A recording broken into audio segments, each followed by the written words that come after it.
Oke, assalamualaikum warahmatullahi wabarakatuh. Nah, pada video pembahasan kali ini kita akan masuk ke contoh soal ya. Ini simak baik-baik penjelasan berikut. Diketahui fungsi fx itu sama dengan negatif 2 sin 2x ditambah pi untuk 0 kurang dari x kurang dari 2pi. Nah, ini tentukan yang pertama adalah interval naik dan turun fungsi f. Yang kedua adalah interval kecekungan fungsi f. Yang ketiga adalah persamaan garis singgung grafik fungsi f itu di titik x sama dengan pi per 2. Nah, untuk sebelum menentukan ke bagian A, B, dan C nya ini, terlebih dahulu kita harus menentukan titik stasioner. Karena kita perlu untuk menentukan titik stasioner itu demi menentukan interval naik dan turun dari fungsi f tersebut ya. Jadi ini urut, meskipun di soal itu tidak ada keterangan untuk menentukan titik stasioner, tapi kita harus mencari titik stasionernya terlebih dahulu. Oke, kita cari bersama-sama titik stasioner ya. Titik stasioner. Nah, titik stasioner kemarin definisinya adalah titik yang menyebabkan nilai turunan pertama dari fungsi ini, fx ini itu bernilai sama dengan 0. Nah, ini berarti kita tentukan turunan pertamanya dulu. Berarti berapa? F aksen x, atau kita tulis fx-nya dulu juga tidak apa-apa. Jadi kita tulis dulu fx-nya.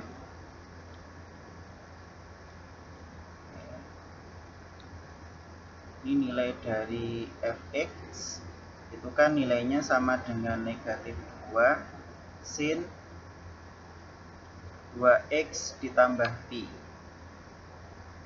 Nah, berarti untuk turunan pertamanya atau f aksen x itu berarti sama dengan berapa?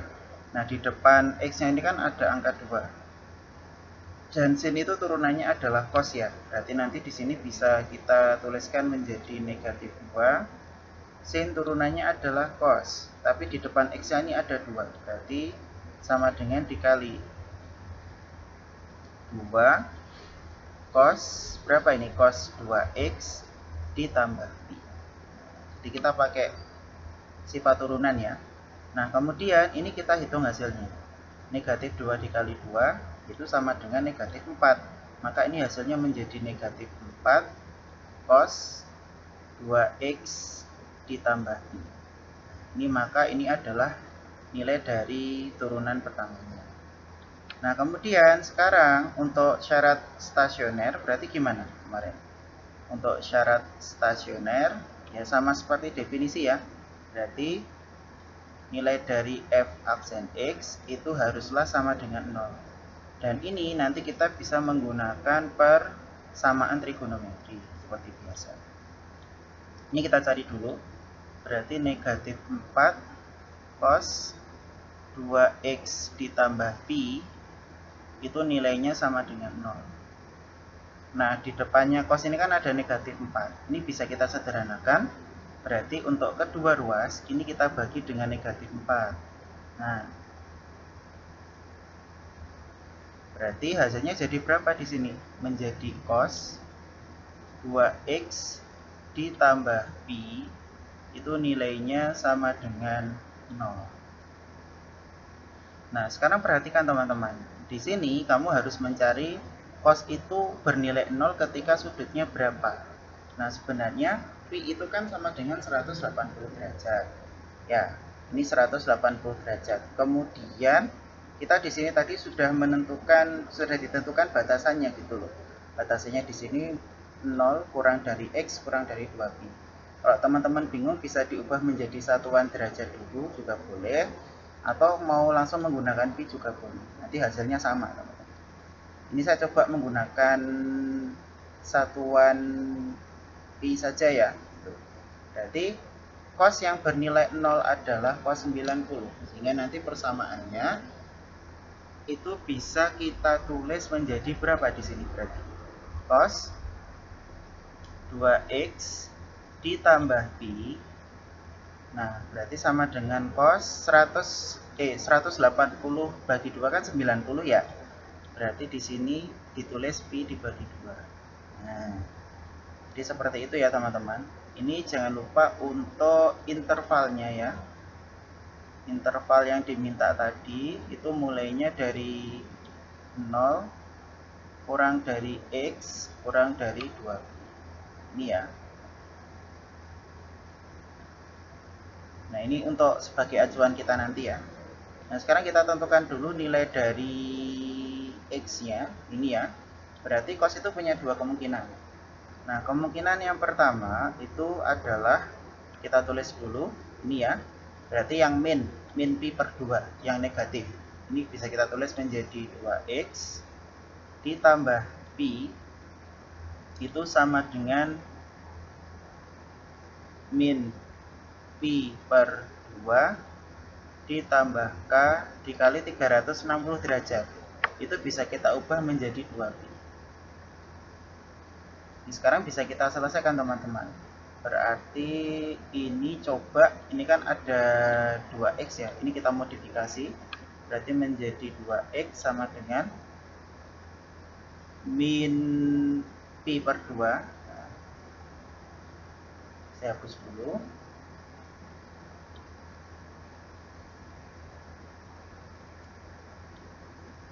Oke, ini berarti kan min pi per 2.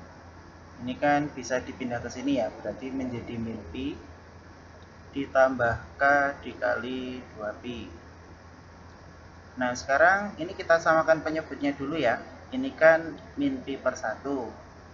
Ini berarti kan menjadi 2X sama dengan, samakan jadi 2 saja.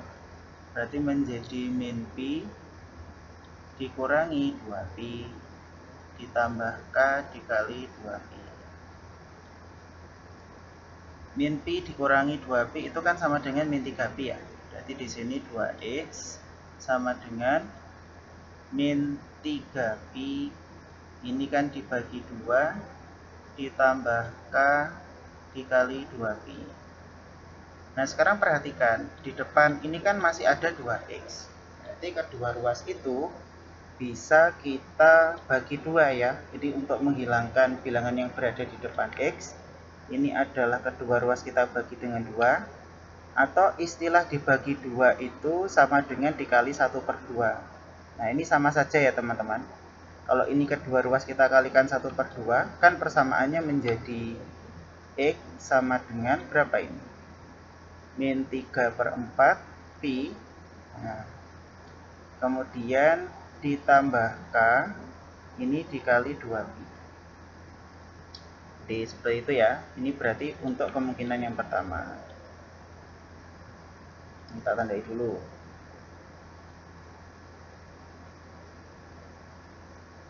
Nah, kemudian gimana untuk kemungkinan yang kedua? Jadi untuk kemungkinan yang kedua ini kita cari lagi deh. Ini kan untuk yang plus ya, berarti 2X ditambah pi sama dengan pi per 2 ditambah K, ini kita kalikan dengan 2pi. Ini coba kita pindah ruas lagi ya, berarti menjadi 2X sama dengan pi per 2 dikurangi pi ditambah K dikali 2pi. Itu. Berarti ini samakan penyebutnya dulu. Sehingga nanti di sini bisa kita tulis menjadi 2X sama dengan, ini kan per 2 ya. Berarti pi dikurangi 2pi itu ditambah K dikali 2pi. Nah, selanjutnya gimana teman-teman? Selanjutnya ini berarti dioperasikan aja menjadi 2X sama dengan min pi, ya kan, ini min pi dibagi 2, kemudian ditambah K dikali 2pi. Nah, cara menyederhanakannya sama ya seperti tadi. Jadi ini nanti kedua ruas kita bagi dengan 2, atau sama saja dengan dikali 1 per 2 ya. Ini sama saja, dikalikan 1 per 2, sehingga hasilnya nanti menjadi X sama dengan min pi per 4 ya. Kemudian ditambah K dikali Pi. Sorry, ini harusnya K dikali Pi tadi. Yang atas tadi juga sama, berarti K dikali Pi ya. Nah, sorry, K dikali Pi ya. Karena tadi sudah kita bagi dengan 2. Nah, berikutnya kalau sudah seperti ini gimana? Nah, kalau sudah seperti ini, maka selanjutnya adalah kita menentukan titik-titik stasionernya tadi ya. Jadi kita akan melakukan substitusi atau uji nilai K mulai dari sama dengan 1 dan seterusnya. Kalau kita perhatikan misalkan di bagian yang pertama kita menguji K sama dengan 0. Nah, kalau K sama dengan 0 itu kan tidak mungkin. Kenapa kok tidak mungkin? Karena di sini sudutnya negatif, padahal yang diminta itu adalah positif. Ini berdasarkan intervalnya. Sehingga nanti untuk nilai K sama dengan 0 itu jelas tidak memenuhi. Kalau tidak memenuhi ya berarti diuji ke kemungkinan selanjutnya. Oke. Nah, berikutnya ini misalkan kita akan menguji untuk K sama dengan 1. Berarti kan kemungkinannya berapa ini? Min 3/4 Pi kemudian ditambah 1 dikali Pi ya. 1 dikali Pi itu kan sama dengan 1 Pi saja. Ini kita samakan penyebutnya teman-teman. Berarti ini samakan menjadi per 4. Kita kembalikan lagi ya. Ini tadi per 1. 4 bagi 4 1 dikali min 3 Pi. Jadi hasilnya adalah min 3 Pi. Kemudian ditambah dengan Pi. Tapi di sini dikali 4. Hati-hati ya. Berarti ditambah 4. Sehingga nilai yang pertama ini nanti dia menjadi Pi dibagi 4. Nah, karena Pi dibagi 4 ini masih berada pada intervalnya tadi, maka ini dia memenuhi. Nah, jadi kita nanti langsung menguji untuk bagian yang memenuhi saja, gitu ya. Nah, berikutnya sekarang kita akan uji untuk kemungkinan pertama ini untuk yang K sama dengan 2. Berarti kan itu kita substitusikan. Nanti menjadi negatif 3/4 Pi. Kemudian ditambah 2 dikali Pi gitu ya. Ini juga per 1 loh ya teman-teman. Ini coba kita samakan penyebutnya dulu. Berarti 4 dengan 1 itu adalah 4. Ini menjadi min 3 Pi. Nah, 4 dibagi 1 dikali 2, hasilnya 8. Nah, ini kalau kita lihat hasilnya berapa ini? 8 dikurangi 3 hasilnya adalah 5, berarti 5 Pi. Ini dibagi 4. Nah, 5/4 itu kan nilainya masih kurang dari 2 ya. Jadi masih berada pada intervalnya, sehingga dia memenuhi.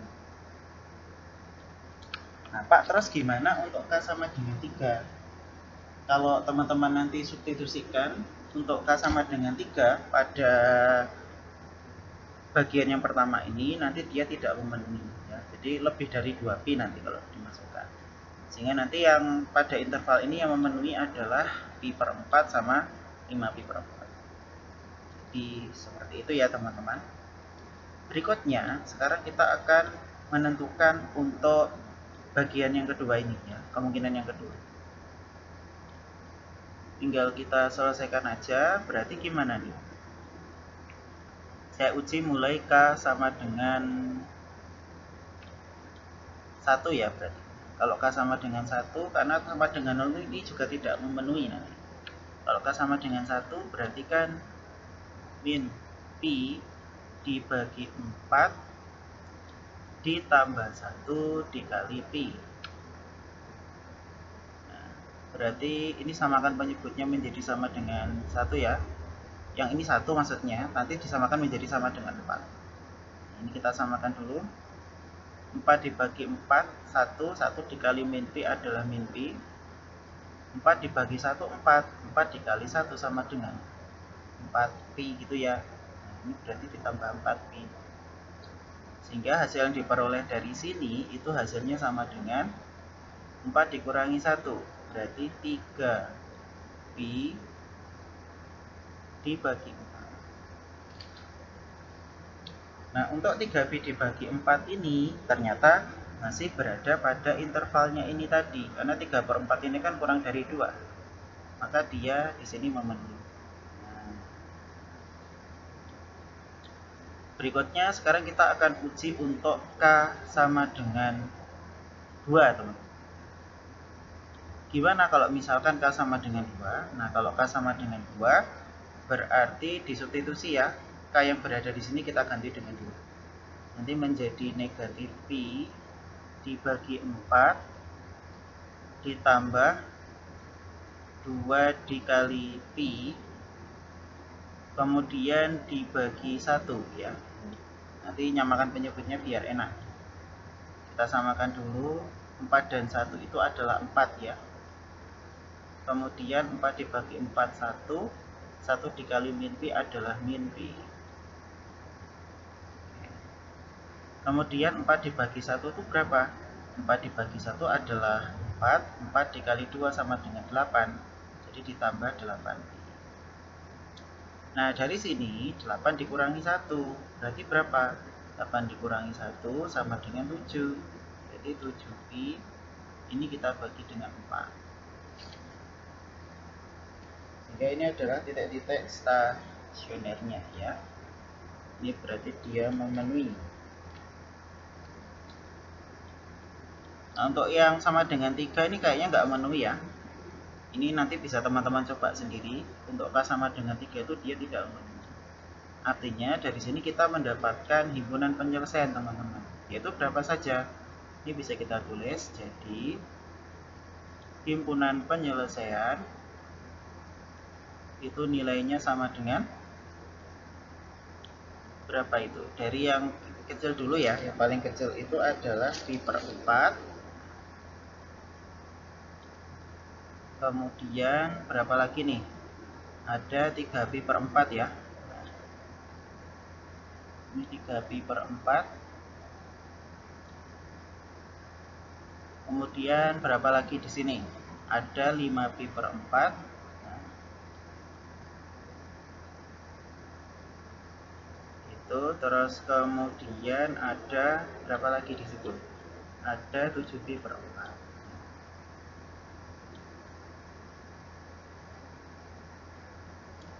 Ini adalah himpunan penyelesaian dari titik stasionernya tadi ya. Nah, kemudian dari titik stasioner ini kita bisa menentukan interval naik atau turun. Nah, tapi untuk interval naik atau turunnya saya jelaskan pada video part selanjutnya gitu ya. Nanti supaya videonya ini tidak terlalu panjang. Oke, terima kasih. Nanti kalau misalkan teman-teman masih ada yang bingung bisa ditanyakan ke saya. Kurang lebihnya mohon maaf. Wassalamualaikum warahmatullahi wabarakatuh.